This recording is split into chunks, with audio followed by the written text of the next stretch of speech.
Hello students, welcome back to Stopper classes. Guys, आज इस video में हम क्लास 9th एनसीईआरटी का 10th चैप्टर जो है sound waves, it's characteristics and application, इस चैप्टर के आज हम सभी क्वेश्चन आंसर्स को इस वीडियो में कवर करने वाले हैं।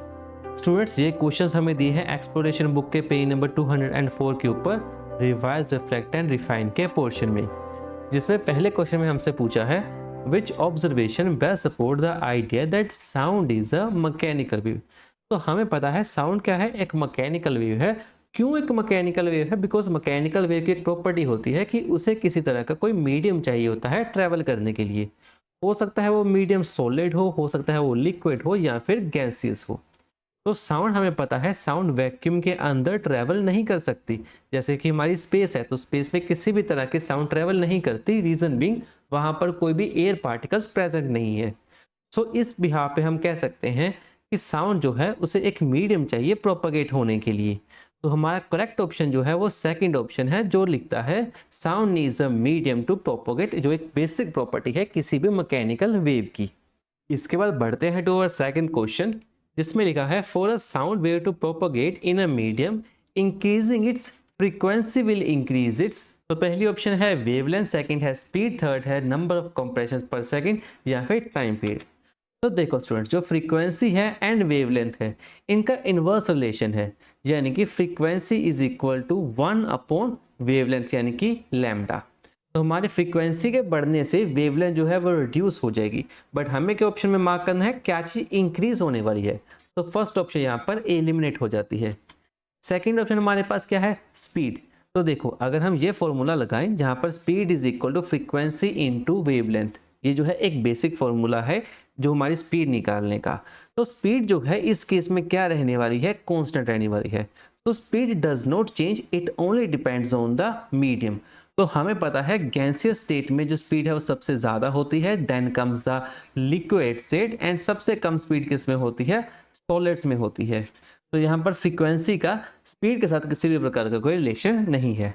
थर्ड हमारे पास क्या है, नंबर ऑफ कंप्रेशंस पर सेकंड। तो बिल्कुल सही। देखो फ्रीक्वेंसी को फील करके देखो, फ्रीक्वेंसी क्या होती है, एक पर्टिकुलर सेकंड में कितने ज्यादा कंप्रेशन जो है वो हमें देखने को मिले, तो that is the frequency. For example in दोनों ग्राफ्स में अगर आप देखो तो इस ग्राफ में ये जो स्पॉट है दिस शोज द कंप्रेशन, ये जो आप सेंटर में देख रहे हैं ये क्या है, कंप्रेशन है। तो इस पर्टिकुलर अगर हम इमेज में देखें, इस टाइम पीरियड में अगर आप देखें तो सिर्फ 3 कंप्रेशंस बने हैं, यानी इसकी फ्रीक्वेंसी कितनी बनी, 3 की। वहीं पर इस केस में अगर आप देखें तो 1 2 3 4 5 6 7 कितने कंप्रेशंस हैं यहाँ पर, 7 कंप्रेशंस हैं। यानी कि जो हमारी सेकंड इमेज है उसके अंदर फ्रीक्वेंसी क्या है, ज्यादा है। क्यों ज्यादा है, बिकॉज उसके अंदर कंप्रेशंस का अमाउंट जो है वो ज्यादा है, जो कि हमारे पास यहाँ पर इस केस में 7 है। सो हम कह सकते हैं जो हमारी थर्ड ऑप्शन है वो बिल्कुल करेक्ट है, because frequency is the number of vibrations और कंप्रेशंस पर सेकंड, एक सेकंड में कितने कंप्रेशंस हो रहे हैं। So if frequency increases the number of compressions पर सेकंड आल्सो इंक्रीजेस। तो फ्रीक्वेंसी क्या है यहाँ पर, नंबर ऑफ कंप्रेशंस पर सेकंड। इसी के बाद बढ़ते हैं टू आवर थर्ड क्वेश्चन, जो भी बेसिकली सिमिलर सेकंड क्वेश्चन के फॉर्मूला पर ही बेस्ड है। तो question says if 20 compressions pass a point in 4 second the frequency is. तो देखो 20 कंप्रेशंस 4 सेकंड में पास हुए, आप फील करके देखो 20 कंप्रेशंस 4 सेकंड में पास हुए, तो फ्रीक्वेंसी क्या है, 1 सेकंड में, 1 सेकंड में बताना है कितने कंप्रेशंस हुए होंगे, that comes out to be. तो अगर आप इसमें देखें फ्रीक्वेंसी क्या है, number of compressions upon time, या फॉर्मूला चाहे तो नोट कर सकते हैं, अगर आप चाहे तो फील भी कर सकते हैं। देखो 4 सेकंड्स में 20 कंप्रेशन, तो हर 1 सेकंड में कितने कंप्रेशंस होंगे, 20 डिवाइडेड बाय 4, जो कि हमारे पास 5, एंड यूनिट इसकी क्या होती है, so frequency is measured in hertz. तो हमारा आंसर क्या है, 5 हर्ट्ज, जो हमारा सेकंड ऑप्शन यहाँ पर बिल्कुल करेक्ट है। इसके बाद हमारा फोर्थ क्वेश्चन है, in a room the reflected sound reaches the ear in 0.05 second after its production, will it produce an echo और रिवर्बरेशन, जस्टिफाई योर आंसर। तो देखो दो कॉन्सेप्ट्स है हमारे चैप्टर में, एक तो है इको, दूसरा है रिवर्बरेशन। देखो इन दोनों का बेसिक डिफरेंस क्या है, अगर कोई बड़ा सा रूम है, एक होल रूम है जिसमें जो है दीवार बहुत दूर दूर प्रेजेंट है, जब हम बोलते हैं तो हमारी आवाज़ जो है वो रिफ्लेक्ट बैक होती है। फॉर एग्जांपल हमने यहाँ से बोला, अगर वो दीवार बहुत दूर है तो वो रिफ्लेक्ट बैक होकर हमारे कानों तक वापस जाएगी। अगर इस कान के तक वापस जाने का जो डिफरेंस है वो 0.1 सेकंड या उससे ज़्यादा है तो हमें अलग अलग से आवाज़ें सुनाई देंगी। वहीं पर अगर ये जो गैप है हमारे बोलने से लेकर हमारे कान तक उसी साउंड को वापस से ट्रैवल करने की अगर टाइम बीइंग 0.1 सेकंड से कम है तो रिवर्बरेशन होगी। रिवर्बरेशन में बेसिकली क्या होता है, जो रिफ्लेक्टेड साउंड होती है ना वो मिक्स हो जाती है ओरिजिनल साउंड में। तो इस पर्टिकुलर क्वेश्चन में क्या दिया है, टाइम गैप जो है 0.05 सेकंड है जो 0.01 सेकंड से कम है, यानी कि 0.01 सेकंड से जो है कम टाइम पीरियड है 0.05 सेकंड। तो अब खुद ही सोचो कम टाइम पीरियड में क्या होगा, इको होगा या रिवर्बरेशन होगा। तो हमने अभी पढ़ा है इस फिनोमिना में क्या होगा, रिवर्बरेशन होगा। इसके बाद हमारा फिफ्थ क्वेश्चन एक ग्राफ बेस्ड क्वेश्चन है। मैं आपको रिकमेंड करूंगा साउंड चैप्टर ग्राफ से बिल्कुल मत डरिए, ग्राफ बहुत ही ज्यादा सिंप्लीफाइड में इस चैप्टर में आएंगी। सो इस पर्टिकुलर क्वेश्चन में क्या पूछा है, graphs representing two sound waves are given in figure 10.30 if the scales on the x and y axis of the two graphs are the same, which of the two sounds has greater wavelength and smaller amplitude। तो पहले first question को देखते हैं जिसमें हमसे पूछा है greater wavelength किसकी होगी। तो देखो वेवलेंथ क्या होता है, दो कंप्रेशंस के बीच का डिस्टेंस। तो जो डिस्टेंस है ये क्या होता है, वेवलेंथ। आप देखो क्या फिगर ए में जो डिस्टेंस ज्यादा है या फिगर बी में डिस्टेंस ज्यादा है। तो बाय मेयर ऑब्जर्वेशन हम बता सकते हैं कि फिगर ए में जो डिस्टेंस है ना दो कंप्रेशंस के बीच में वो ज्यादा है। सो हम कह सकते हैं कि जो फिगर ए है उसके अंदर ज्यादा वेवलेंथ है, बिकॉज जो डिस्टेंस है बिटवीन टू सक्सेसिव यानी एक के बाद एक, वन अपॉन नेक्स्ट, तो उसके बीच में टू सक्सेसिव कंप्रेशंस के बीच में डिफरेंस ज्यादा है, इसीलिए जो हमारा ए ऑप्शन है इसके पास ज्यादा वेवलेंथ है। इसके बाद स्टूडेंट्स इसी क्वेश्चन का सेकंड पार्ट है, which of the following has smaller amplitude. तो एम्पलीट्यूड क्या होता है, ये जो मीन पोजीशन है इससे चाहे ऊपर की तरफ चाहे नीचे की तरफ जो भी वेव की हाइट है उसे हम क्या कहते हैं, उसे हम एम्पलीट्यूड कहते हैं। इन दोनों ही सिनेरियोज में ए फिगर में एंड बी फिगर में किसके पास कम एम्पलीट्यूड है। फॉर एग्जांपल हम रेफरेंस लाइन अगर बनाए तो कुछ यहाँ पर बनेगी, इसकी हाइट कुछ यहाँ पर बनेगी, तो किसके पास ज़्यादा हाइट है, बी के पास। हमें कौन सी निकालनी है हाइट, स्मॉलर हाइट। तो स्मॉलर हाइट किसकी बन जाएगी, ऑफ द फिगर ए। तो हम कह सकते हैं amplitude is a maximum displacement from the mean position, यानी कि जो सेंटर मिड पॉइंट है इसे मीन पोजीशन कहते हैं। It is the height of the crest यानी जो ऊपरला एरिया होता है, एंड ट्रफ यानी कि नीचे की तरफ, यानी कि जो है कंप्रेशन है ये रेयर फ्रैक्शन है। Okay, therefore the A has the smaller amplitude. इसके बाद आगे बढ़ते हैं टू सिक्स्थ क्वेश्चन, और ये भी ग्राफ बेस्ड क्वेश्चन है, इजी सा क्वेश्चन है। क्वेश्चन में क्या कहा है, a sound waves emitted from three sources A, B and C are represented in figure 10.31. If the frequency of A is maximum, C is minimum, identify the corresponding curves marking A, B and C on them. तो इस figure में हम क्या देख पा रहे हैं, तीन हमारे पास डिफरेंट कलर की लाइंस है, डिफरेंट कलर के वेव्स हैं, जिनमें से एक का नाम A होगा, दूसरे का नाम B होगा, तीसरे का नाम C है। ए की हमें इंफॉर्मेशन दी गई है, जो ए है ना उसके पास मैक्सिमम फ्रीक्वेंसी है। मैक्सिमम फ्रीक्वेंसी का क्या मतलब है कि एक पर्टिकुलर टाइम में, एक सेकंड में उसके पास maximum number of compression show हो रहे होंगे। कंप्रेशन क्या है, ये टॉप मोस्ट एरिया। देखो पहले ग्रीन में काउंट करते हैं कितने कंप्रेशन है, 1 2 3 एंड 4। जो हमारा ग्रीन है उसके पास नंबर ऑफ कंप्रेशन क्या है, 4 है। अगर हम रेड की बात करें तो 1 2 3 है। ओके, हम मार्क कर देंगे कि रेड के पास जो नंबर ऑफ कंप्रेशन है वो 3 है, एंड वहीं पर जो ब्लू है उसके पास 1 एंड 2, ओनली 2 है। तो ब्लू के पास ओनली 2 कंप्रेशन है किसी भी पर्टिकुलर टाइम पीरियड में। तो इस बेसिस पे हम क्या कह सकते हैं कि जो ग्रीन कर्व है, ये जो ग्रीन कर्व है इसके पास मैक्सिमम फ्रीक्वेंसी है। क्यों, बिकॉज उसके पास सबसे ज्यादा कंप्रेशन है पर सेकेंड में। तो हमारा जो ग्रीन कर्व है वो ए है, बिकॉज ए के पास सबसे ज्यादा फ्रीक्वेंसी है, बी के पास उससे कम है, एंड सी की जो फ्रीक्वेंसी है वो सबसे कम है यहाँ पर। इसके बाद हमारा सेवंथ क्वेश्चन है, draw a graph to represent a sound wave for which the density amplitude is 3 units and wavelength is 4 centimetre. तो ये डिटेल हमें दी गई है। सबसे पहले हमने अभी देखा एम्पलीट्यूड क्या होता है, किसी भी वेव की हाइट, चाहे वो ऊपर की तरफ हो चाहे वो नीचे की तरफ हो, वो सेम रहेगी। कितना हमें दिया है, 3 यूनिट्स दिया है। वेवलेंथ क्या होता है? डिस्टेंस बिटवीन टू कंप्रेशंस, दो कंप्रेशंस के बीच का डिस्टेंस हमें क्या दिया है? 4 सेंटीमीटर दिया है। चलिए पहले क्या करेंगे, हम एक ग्राफ को ड्रॉ कर लेंगे जहां पर डेंसिटी जो है हमारे वाई एक्सिस पर आएगी एंड डिस्टेंस हमारा एक्स एक्सिस पर शोकेस किया जाएगा। सेंटर में हम क्या बनाने वाले हैं? एक मीन पोजीशन बनाने वाले हैं एंड 3 यूनिट्स का डिस्टेंस जो है हम ऊपर रखेंगे एंड 3 यूनिट्स का ही डिस्टेंस हम नीचे रखेंगे। ये आप स्केल के थ्रू यहाँ पर मार्क कर सकते हैं। यहाँ सेंटर पॉइंट से 3 सेंटीमीटर आप ऊपर की तरफ एक पॉइंट मार्क कीजिए, 3 सेंटीमीटर नीचे की तरफ एक पॉइंट मार्क कीजिए एंड आफ्टरवर्ड्स पेंसिल की हेल्प से आप इसको बेसिकली ज्वाइन कर दीजिए। मोर ओवर आपको ध्यान रखना है, ये जो दो कंप्रेशंस हैं इसके बीच का डिफरेंस क्या होना चाहिए? 4 सेंटीमीटर होना चाहिए, जो हमें क्वेश्चन में यहाँ पर दिया गया है। इसके बाद हमारा 8th क्वेश्चन है, in a movie while showing the explosion of a spacecraft in space, a flash of light is shown along with the sound at the same time. What are the errors in this depiction? तो अक्सर हम देखते हैं जो movies में किसी भी तरह का स्पेस वॉर हो रही होती है तो साउंड एंड लाइट हमें प्रॉपरली दिखाई देती है, बट इन रियलिटी अगर हम देखें तो स्पेस में क्या प्रेजेंट है? वैक्यूम प्रेजेंट है। वैक्यूम प्रेजेंट होने से जो है जो भी मैकेनिकल वेव्स है जैसे कि साउंड जो है वो कभी ट्रेवल नहीं कर सकती है। हाँ, लाइट ट्रेवल कर सकती है बिकॉज लाइट क्या है? एक इलेक्ट्रोमैग्नेटिक वेव है, वो ट्रेवल कर सकती है, बट साउंड की अगर हम बात करें sound can not travel in the space. तो वही दो एरर्स हमने यहाँ पर लिखे हैं। सबसे पहली एरर क्या है? Sound can not travel in space because space is nearly a vacuum and sound को तो किसी तरह का कोई मीडियम चाहिए ट्रेवल करने के लिए, therefore no sound of explosion should be heard in the space. Second जो डिफरेंस है वो है लाइट एंड साउंड। इन दोनों का अगर हम स्पीड की बात करें तो स्पीड ऑफ ट्रैवलिंग की अगर हम बात करें तो दोनों जो है डिफरेंट है।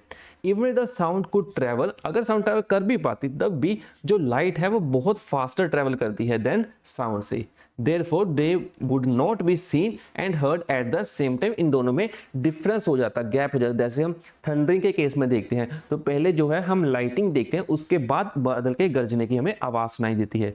तो उसी प्रकार से यहाँ पर भी अगर साउंड एंड लाइट की अगर हम बात करें तो लाइट पहले दिखती, साउंड उसके बाद हमारे पास ट्रैवल करती। इसके बाद हमारा 9th क्वेश्चन एक न्यूमेरिकल बेस्ड क्वेश्चन है जिसमें कहा है a source produces a sound wave of wavelength 3.44 metre if the wave travels with the speed 344 metre per second, find its time period. तो जो डिटेल्स हमें दो दी गई हैं उसे हम यहाँ पर लिख लेंगे। सबसे पहले तो हमें क्वेश्चन में वेवलेंथ दी गई है जो कितनी है? 3.44 मीटर। ऑलरेडी जो है एसआई यूनिट में कन्वर्टेड है, अगर यही सेंटीमीटर में दी होती तो हमें पहले उसको एसआई यूनिट में कन्वर्ट करना पड़ता। सेकंड हमें डिटेल दी गई है स्पीड जो है 344 मीटर पर सेकंड है। अभी हमारे पास एक इक्वेशन आती है जिसे हम कहते हैं वेव इक्वेशन। वेव इक्वेशन जो है वो कहती है कि speed is equal to frequency multiply by lambda यानी कि वेवलेंथ। तो हम यहाँ पर क्या निकाल सकते हैं? इस इक्वेशन से इस साउंड वेव की फ्रीक्वेंसी को हम यहाँ पर रिड्यूस कर सकते हैं। तो जो हमें यहाँ पर स्पीड दी गई है वो है 344 metre per second is equal to frequency हमें पता नहीं है, सो हम एफ की तरह लिख लेंगे एंड लैम्डा जो है वो 3.44 मीटर है। आगे हम क्या करेंगे? फ्रीक्वेंसी को राइट हैंड साइड में रख के बाकी जो हमारा 3.44 मीटर है उसको हम लेफ्ट साइड में ले चलेंगे।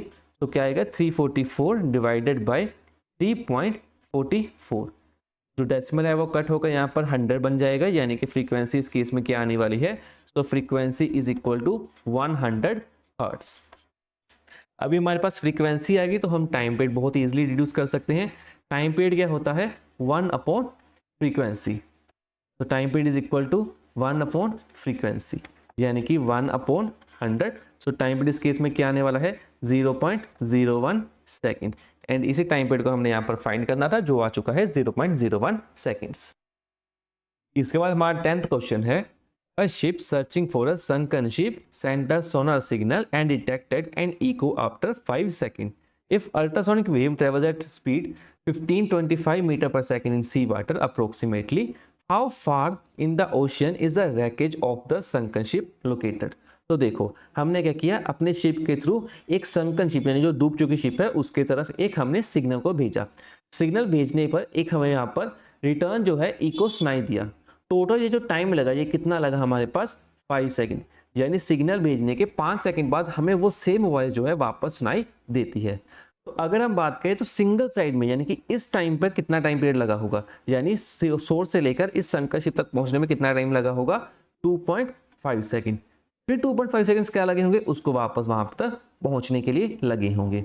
तो हमें यहाँ पर टाइम ऑफ इको दिया गया है 5 सेकंड्स स्पीड कितनी दी गई है 1525 सेकंड। तो time taken to reach rocket यानी सिंगल वे में कितना ऊपर से लेकर नीचे तक पहुंचने में कितना टाइम लगा होगा 5 सेकंड्स का हाफ यानी कि 2.5 सेकंड्स। तो हम यहाँ पर डिस्टेंस निकाल सकते हैं। डिस्टेंस क्या होता है speed multiply by time. Speed question में दिया गया है 1525, टाइम पीरियड जो है 2.5 हमने यहाँ से निकाल लिया। तो टोटल ये जो डिस्टेंस है उस शिप का उस संकन शिप से तो वो क्या है 3812.5 मीटर, यानी वो जो शिप है वो 3812.5 मीटर गहराई में है उस शिप से। इसके बाद हमारा 11th क्वेश्चन एक स्टेटमेंट बेस्ड क्वेश्चन है। तो question says a vehicle is fitted with an ultrasonic distance sensor as a part of their parking assistance system which provides echolocation while the driver is reversing a vehicle। जहाँ तक हमें कोई भी information नहीं दी गई है। आगे क्या बताया है it emits ultrasonic wave around 40 kilohertz which is reflected by the obstacle when the warning beep starts sounding at distance 1.2 meter from the obstacle। how much time is taken by ultrasonic wave to travel to obstacle and come back. देखो ध्यान से समझो, एक suppose यहाँ पर car है and यहाँ पर कोई भी ऑब्स्टेकल है। तो कार क्या करेगी जब भी ऑब्स्टेकल के पास आएगी, कितना पास आएगी 1.2 मीटर के अराउंड पास आएगी, तो वो बीप करना स्टार्ट कर देगी। बीप करने के बाद हमें क्वेश्चन पूछा है कि कितना टाइम उसको लगेगा इस सोर्स से यानी इस कार से उस ऑब्स्टेकल तक जाने में एंड वापस उस कार तक आने में। तो इस टोटल प्रोसेस में कितना टाइम लगने वाला है वो हमें इस क्वेश्चन में बताना है। तो वही पूछा ना time is taken by ultrasonic wave to travel to obstacle, पहले ऑब्स्टेकल तक जाना भी है एंड वापस ऑब्स्टेकल से कार की तरफ आना भी है। Assume that the speed of ultrasonic wave in air is 345 metre per second. चलिए पहले तो जो इन्फॉर्मेशन दी गई है वो हम लिख लेते हैं। सबसे पहले तो डिस्टेंस दिया गया है 1.2 मीटर है, स्पीड दी गई है 345 मीटर पर सेकंड है। साथ ही साथ हम टोटल डिस्टेंस भी कवर करेंगे ना। देखो 1.2 मीटर तो सिर्फ जाने जाने में लगी, वापस आने में भी कितना लगा होगा 1.2 मीटर, यानी 1.2 मीटर जो है ट्वाइस हो जाएगा आने में और जाने में, यानी कि 2.4 मीटर का ओवरऑल यहाँ पर डिस्टेंस वो स्पीड जो है वो ट्रैवल करने वाली है। सेकेंडली फिर से हम क्या फॉर्मूला लगाएंगे, वही speed is equal to distance upon time का। हमारे पास यहाँ पर स्पीड दी गई है 345 है, डिस्टेंस हमें दिए गए है 2.4 मीटर है, टाइम तो हमने निकालना है। तो हम क्या करेंगे, टाइम जो यहाँ पर डिनोमिनेटर है ऊपर जाएगा वो डिनोमिनेटर में बन जाएगा। सो न्यूमिनेटर में टाइम आने के बाद 2.4 डिवाइडेड बाय 345। तो अगर हम इसको कैलकुलेट करेंगे तो हमारा टाइम पीरियड क्या आने वाला है 0.00696 सेकेंड्स, यानी कि इतने टाइम में जो है वो साउंड जो है एमिट भी हो जाएगी एंड वापस उस सोर्स में तरफ आ भी जाएगी। आगे हमारे पास 12th क्वेश्चन है the speed of sound in air is about 331 metre per second at 0 degree Celsius and nearly 344 metre per second at 22 degree Celsius. रफली how much extra time will the sound of the thunder take to travel a distance of 1720 meter if the air temperature changes from 22 degrees Celsius to 0 degrees Celsius? Assume that all other conditions remain unchanged। तो पहली information क्या दी गई है, distance दिया गया है, कितना है हमारे पास 1720 मीटर, हम यहाँ पर लिख लेंगे। Speed of sound eight 22 degree Celsius क्या है 344 मीटर्स है, okay. And speed of sound eight 0 degree Celsius क्या है 331 मीटर पर सेकेंड है। आगे हम क्या करेंगे, हम टाइम का एक बहुत बेसिक फॉर्मूला लगाएंगे जो हमने लास्ट क्वेश्चन में भी लिखाया है। तो time is equal to distance upon speed. Distance क्या दिया गया है दोनों ही केसेस में 1720 दिया गया है। सो डिस्टेंस अपॉन टाइम क्या है अपॉन स्पीड क्या है, स्पीड इस फर्स्ट केस में है 344 मीटर पर सेकेंड। तो आफ्टर डिवीजन हमारे पास टाइम पर क्या आने वाला है 5 सेकेंड्स। दूसरे केस में हम क्या करेंगे, डिस्टेंस रखेंगे, डिस्टेंस फिर से वही रहेगा 1720 एंड स्पीड जो है इस केस में क्या हो जाएगी 331 metre per second. After division हमारे पास टाइम पीरियड क्या आने वाला है 5.20 सेकेंड। हमें क्वेश्चन में क्या निकालना था, डिफरेंस, क्या एक्स्ट्रा टाइम लगा उसको साउंड को ट्रेवल करने में। सो एक्स्ट्रा टाइम कैसे निकालेंगे, by subtracting both the values. तो 5.20 में से 5 सेकेंड्स को हम डिडक्ट करते हैं तो 0.20 सेकेंड वो एक्स्ट्रा टाइम है जो उसको लगने वाला है जब टेम्परेचर 22 डिग्री सेल्सियस से 0 डिग्री सेल्सियस हो जाएगा। इसके बाद आगे चलते हैं टू द 13th क्वेश्चन। तो question says the variation of density of medium for sound wave propagation with speed 340 metre per second is shown in figure 10.32।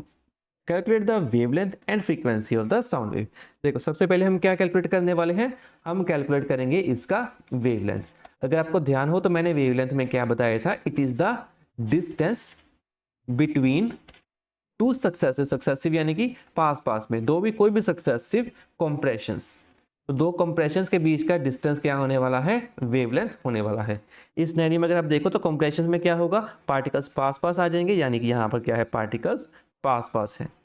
इस पर्टिकुलर फिगर में हमारे पास कितने कंप्रेशंस है, 3 कंप्रेशंस है, एंड कितनी वेवलेंथ इस particular यहाँ पर इस पॉइंट ऑफ टाइम में दी गई है, तो 2 कंप्रेशंस का यहाँ पर 2 वेवलेंथ दी गई है। सबसे पहली वेवलेंथ कहाँ से हम निकालेंगे, first to second and second to third, यानी कि जो 8 सेंटीमीटर दिया गया है ना, ये 8 सेंटीमीटर 2 वेवलेंथ्स को रिप्रेजेंट कर रहा है। हम ए के वेवलेंथ की वैल्यू निकाल सकते हैं, कैसे निकालेंगे, 8 डिवाइडेड बाई 2, दो वेवलेंथ्स की वैल्यू 8 थी, एक वेवलेंथ की वैल्यू क्या आ जाएगी, 8 डिवाइडेड बाई 2 यानी कि 4 सेंटीमीटर। अभी हमें पता है कि वेवलेंथ को हम सेंटीमीटर में नहीं बल्कि उसकी एसआई यूनिट जो कि है मीटर में रिप्रेजेंट करते हैं। सो हम क्या करने वाले हैं, 4 सेंटीमीटर को डिवाइड बाई 100 करेंगे, यानी कि 0.04 मीटर। इस केस में क्या आ जाएगा, इसका वेवलेंथ आ जाएगा। इसके बाद सेकेंड पार्ट में हमें क्या निकालना था, frequency of the sound wave. तो हमें यहाँ पर वेव इक्वेशन का यहाँ पर यूज करना पड़ेगा, जो कि है v is equal to frequency multiplied by lambda, यानी कि speed is equal to frequency multiplied by wavelength. Speed हमें क्वेश्चन में दी गई है, कितनी है, 340 मीटर पर सेकेंड। फ्रीक्वेंसी हमें यहाँ पर फाइंड करनी है, एंड लैम्डा की वैल्यू हमने अभी अभी निकाली है, जो कि है 0.04 मीटर। तो आफ्टरवर्ड्स क्या होगा, जो 0.04 यहाँ पर मल्टीप्लिकेशन में है वो अदर साइड में जाके यहाँ पर डिवाइड में हो जाएगा, यानी 340 मीटर को हम डिवाइड करेंगे 0.04 से। तो फ्रीक्वेंसी हमारे पास इस केस में क्या आने वाली है, 8500, एंड उसका यूनिट क्या है, हर्ट्स। आगे बढ़ते हैं टू द 14th क्वेश्चन। तो 14th क्वेश्चन में कहा है, the graphical representation of two sound waves A and B propagating at the same speed 345 metre per second is shown in figure 10.33. What is the wavelength of each of them? Also calculate their frequencies. तो last question की तरह इस question में भी हमें पहले wavelength find करनी है, देन उसके बाद फ्रीक्वेंसी को यहाँ पर फाइंड करना है। देखो वेवलेंथ क्या होती है, मैंने आपको बताया था, wavelength is the distance between the two compressions, या फिर अगर हम चाहे तो इजी वे में अगर आप इस ग्राफ में समझना है तो वेवलेंथ क्या होती है, wavelength is one complete oscillation. Clear, यहाँ पर भी क्या हो रहा है, कंप्लीट ऑसिलेशन ही तो हुआ है ना। यहाँ पर पहले क्या हो रहा है, वो क्रेस्ट से ट्रफ की तरफ जा रहा है, एंड दोबारा से जो है वो कंप्रेशन की तरफ वापस से आ रहा है। तो क्या बन रहा है, हमारे पास एक कंप्लीट ऑसिलेशन यहाँ पर फॉर्म हो रही है। वहीं पर अगर आप देखें तो यहाँ से भी कंप्लीट ऑसिलेशन है ना, आप चाहे तो इस मीडियम पॉइंट से भी देख सकते हैं। यहाँ से अगर हम स्टार्ट करते हैं एक कंप्रेशन एंड एक रिफ्रैक्शन के, अगर हम कॉम्बिनेशन की बात करें तो वहां पर भी क्या बन जाएगा, एक वेवलेंथ फॉर्म हो जाएगी। देखो कहां पर ये वेवलेंथ खत्म हो रही है, ए पॉइंट की अगर हम बात करें जो पिंक शेड में दिया गया है, ए की वेवलेंथ इस केस में क्या है, 2.5 सेंटीमीटर। ध्यान देखना यहाँ पर डिस्टेंस क्या है, सेंटीमीटर्स में दिया गया है। तो ए की वैल्यू क्या है, 2.5 सेंटीमीटर। अगर आप बी की बात करें तो बी जो है मीन पॉइंट यहाँ से स्टार्ट हो रही है, एंड वापस इस मीन पॉइंट में कब आ रही है, एट 5 सेंटीमीटर। सो हम कह सकते हैं कि जो बी का जो वेवलेंथ है वो है 5 सेंटीमीटर। अभी फिर से हम क्या करेंगे, लास्ट क्वेश्चन की तरह इसको भी ऐसे यूनिट में कन्वर्ट करेंगे। तो 2.5 divide by 100 is equal to 0.025 metre. उसी तरह से हम बी का भी यहाँ पर सेंटीमीटर से मीटर की तरफ हम इसे कन्वर्ट कर लेंगे। दोनों ही केसेस में जो स्पीड है वो क्या दी गई है हमें, 345 मीटर पर सेकेंड। चलिए अभी हम क्या करेंगे, उसी वेवलेंथ फॉर्मूला का हम यूज करने वाले हैं। सो वेव फॉर्मूला क्या होता है, v is equal to F multiply by lambda. तो हमें इस क्वेश्चन में स्पीड दी गई है 345 है। ए का सिनेरियो अगर हम देखें तो फ्रीक्वेंसी तो हमें फाइंड करनी है, बट वेवलेंथ क्या दी गई है, 0.025 मीटर। सो फ्रीक्वेंसी हम इजीली फाइंड कर सकते हैं, यहाँ पर मल्टीप्लिकेशन से डिवीजन की तरफ वो चला जाएगा, यानी 345 divided by 0.025 that comes out to be 13,800 hertz. उसी तरह से हम बी का भी कैलकुलेट करने वाले हैं। सो सेम फॉर्मूला में अगर हम फिट करेंगे v is equal to F multiply by wavelength यानी लैम्डा, तो हमारे पास स्पीड दी गई है 345। फ्रीक्वेंसी को हमने यहाँ पर फाइंड करना है, यानी एफ मल्टीप्लाई बाय जो हमारे पास वेवलेंथ है वो क्या आई है इस केस में 0.05। तो फ्रीक्वेंसी क्या बन जाएगी, 345 divided by 0.05 that comes out to be 6900 hertz. इसके बाद बढ़ते हैं टू द लास्ट क्वेश्चन। तो question says two identical sound sources are placed at A and B. एक जो है एयर में है, वहीं दूसरा सबमर्ज्ड इन वाटर। दोनों ही साउंड्स को प्रोड्यूस करते हैं, एक ही टाइम पर प्रोड्यूस करते हैं, जो हॉरिजॉन्टल क्लिप से जो है वापस उसकी तरफ आ जाता है। यानी कि ए जो है साउंड को प्रोड्यूस करेगा, क्लिप के साथ टकराने के बाद जो साउंड है वो वापस ए की तरफ आने वाली है। बी से भी साउंड जो है इस क्लिप के साथ टकराने के बाद वापस बी की तरफ आ जाएगी। साथ ही साथ क्वेश्चन में क्या दिया है, if the time taken by the sound to return to A is 4.5 times than that of B. देखो क्या रिलेशन दिया गया है कि जो साउंड प्रोड्यूस करेगा ना ए, जो सपोज वो टाइम लगाने वाला है टी ए, किसके बराबर है 4.5 टाइम्स, यानी कि 4.5 टाइम्स ज्यादा है time taken by point B. Secondly question में क्या पूछा है, what is the ratio between speeds of sound in air and water. यानी हमें क्या यहाँ पर निकालना है, हमें निकालना है रेशियो किस किस के बीच में, speed of A upon speed of B. तो चलिए देखते हैं कैसे हम इस क्वेश्चन को सोल्व करेंगे। तो सबसे पहले हम जो भी वैल्यूज हमें दी गई हैं उसको यहाँ पर लिख लेंगे, जैसे कि time taken by the sound to return A is 4.5 times the sound taken by point B. साथ ही साथ हमें पता है ए से जो साउंड है प्रोड्यूस हो रही है डी डिस्टेंस को ट्रेवल करेगी एंड वापस भी तो आएगी ना, वापस भी डी डिस्टेंस को ट्रेवल करके सोर्स पॉइंट में आ जाएगी। दोनों ही केसेस में जो टोटल डिस्टेंस है, टोटल डिस्टेंस क्या होने वाला है 2d। एक डी तो सिर्फ जाने जाने में लगा, दूसरा डी उसको वापस आने में लगा, यानी कि d plus D is equal to 2d। यानी ए भी 2d डिस्टेंस ट्रेवल करेगा, बी भी कितना डिस्टेंस ट्रेवल करेगा 2d डिस्टेंस को ट्रेवल करने वाला है। इसके बाद आगे हम क्या करने वाले हैं, सब्स्टिट्यूशन का मेथड का यूज करके हम इस क्वेश्चन को सोल्व करेंगे। देखो हम क्या निकालने वाले हैं, टाइम टेकन इन एयर। तो टाइम हम कैसे निकालते हैं, डिस्टेंस अपॉन स्पीड। टाइम हम कैसे निकालेंगे, डिस्टेंस अपॉन स्पीड। दोनों ही केसेस में डिस्टेंस कितना भी हमने देखा 2d है, तो हम 2d को वहां पर लिख देंगे। साथ ही साथ हमें रिलेशन पता है time taken in air and time taken in water का। वो रिलेशन क्या दिया गया था, T of air is equal to 4.5 times T of water. तो इन दोनों ही वैल्यूज को हम यहाँ पर सब्स्टिट्यूट कर देंगे। जहाँ पर भी T ऑफ एयर लिखा है वहाँ पर हम इस वैल्यू को लिख सकते हैं, यानी कि T of air is equal to 2D divided by speed in air is equal to 4.5 times multiply by time in water कितना है 2D upon speed in water. तो हम वहाँ पर उसको सब्स्टिट्यूट कर देंगे। इसके बाद हम दोनों तरफ के d को यहाँ पर 2d को कैंसिल आउट कर सकते हैं, बिकॉज यहाँ पर न्यूमरेटर से वो डिनोमिनेटर में चले जाएगा एंड डिनोमिनेटर से न्यूमरेटर को कैंसिल आउट कर देगा। तो अभी बचा क्या है हमारे पास, 1 upon speed in air is equal to 4.5 times multiply by 1 upon speed in water. हमारा अगला प्रोसेस क्या होगा, इन दोनों को फ्रैक्शन फॉर्म में कन्वर्ट करना, यानी कि ये जो डिनोमिनेटर में है ऊपर की तरफ जाते ही न्यूमरेटर में कन्वर्ट हो जाएगा। तो हम यहाँ पर क्या लिखेंगे, 1 upon V of air is equal to 4.5 times upon V of water, यानी कि स्पीड इन वाटर। तो आफ्टर क्रॉस मल्टीप्लिकेशन क्या होने वाला है, V of water is equal to 4.5 times multiply by speed in air, यानी कि जो दोनों का रिलेशन आने वाला है ना, दोनों का रिलेशन क्या आ जाएगा 1:4.5। तो इसी को अगर हम होल फ्रैक्शंस में कन्वर्ट करना है तो क्या करेंगे, दोनों को ही 2 के साथ मल्टीप्लाई कर देंगे, सो दैट ये दोनों ही होल फ्रैक्शंस में कन्वर्ट हो जाए।